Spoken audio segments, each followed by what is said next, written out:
Back to back IPL trophy ಗೆದ್ದಿರುವ Royal Challengers Bengaluru ತಂಡ ಮುಂದಿನ ಸೀಸನ್ ಗೆಲ್ಲುವ ಮೂಲಕ ಹ್ಯಾಟ್ರಿಕ್ ಗೆಲುವಿನ ಗುರಿಯನ್ನು ಹೊಂದಿದೆ.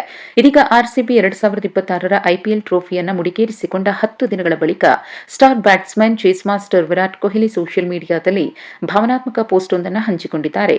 ಕೊಹ್ಲಿ ಅವರ ಈ ಪೋಸ್ಟ್ಗೆ ಫ್ಯಾನ್ಸ್ ಫಿದಾ ಆಗಿದ್ದಾರೆ. ಹಾಗಿದ್ರೆ ಪೋಸ್ಟ್ನಲ್ಲಿ ಏನಿದೆ ಅಂತ ನೋಡೋಣ. ವಿರಾಟ್ ಕೊಹ್ಲಿ ಈ ಸೀಸನ್ ಪ್ರಯಾಣದ ಆರಂಭ, ಹೋರಾಟ ಮತ್ತು ಅಭಿಮಾನಿಗಳ ಮೇಲಿನ ಪ್ರೀತಿಯನ್ನ ಕೇವಲ 4ರಿಂದ 5 ಸಾಲುಗಳಲ್ಲಿ ಬರೆದುಕೊಂಡಿದ್ದಾರೆ. ನಾವು ಈ ಸೀಸನ್ನ ಅಪಾರ ನಂಬಿಕೆಯೊಂದಿಗೆ ಆರಂಭಿಸಿದ್ದು, ಸತತ 2 ಪ್ರಶಸ್ತಿಗಳನ್ನು ಗೆಲ್ಲುವುದರೊಂದಿಗೆ ಕೊನೆಗೊಳಿಸಿದ್ದೇವೆ. ನಮ್ಮ ತಂಡ ಗೆಲುವಿನ ಒತ್ತಡ, ಸಾಲು ಸಾಲು ಸವಾಲುಗಳು, ಸಂತೋಷ, ಅಭಿಮಾನಿಗಳ ಬೆಂಬಲ ಎಲ್ಲ ಭಾವನೆಯನ್ನ ನಾವು ಒಟ್ಟಾಗಿ ಅನುಭವಿಸಿದ್ದೇವೆ ಎಂದು ವಿರಾಟ್ ಬರೆದಿದ್ದಾರೆ. ಅಲ್ಲದೆ ಇದರ ಜೊತೆಗೆ ವಿಡಿಯೋವೊಂದನ್ನು ಹಂಚಿಕೊಂಡಿದ್ದು, ಈ ಗೆಲುವು ನನಗೆ ಸ್ಪೆಷಲ್ ಅನ್ಸುತ್ತೆ, ಯಾಕಂದ್ರೆ ಈ ಸ್ಥಳ ನನ್ನ ಮನೆ ಎಂದು ಬರೆದುಕೊಂಡಿದ್ದಾರೆ.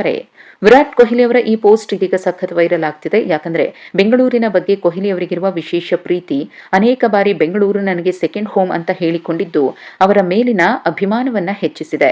ಕರ್ನಾಟಕದ ದತ್ತುಪುತ್ರ ಎಂದೇ ಕರ್ನಾಟಕದ ಕ್ರಿಕೆಟ್ ಅಭಿಮಾನಿಗಳು ಕೊಹ್ಲಿ ಅವರನ್ನ ಗೌರವಿಸುತ್ತಾರೆ, ಪ್ರೀತಿಸುತ್ತಾರೆ. ಇನ್ನು ವಿರಾಟ್ ಕೊಹ್ಲಿ ಐಪಿಎಲ್ನಲ್ಲಿ ಒಂದೇ ತಂಡದ ಪರ 19 ಸೀಸನ್ಗಳನ್ನು ಆಡಿರುವ ಮೊದಲ ಆಟಗಾರ ಎಂಬ ಹೆಗ್ಗಳಿಕೆಗೆ ಪಾತ್ರವಾಗಿದ್ದು, ಆರ್ಸಿಬಿ ಅಭಿಮಾನಿಗಳಿಗೆ ಆರ್ಸಿಬಿ ಮೇಲೆ ಎಷ್ಟು ಪ್ರೀತಿ ನಿಯತ್ತಿದೆಯೋ ವಿರಾಟ್ ಕೊಹ್ಲಿ ಅವರಿಗೂ ಕೂಡ ಆರ್ಸಿಬಿ ಮೇಲೆ ಅಷ್ಟೇ ಪ್ರೀತಿ ನಿಯತ್ತಿದೆ ಅನ್ನೋದನ್ನು ಪ್ರೂವ್ ಮಾಡಿದೆ.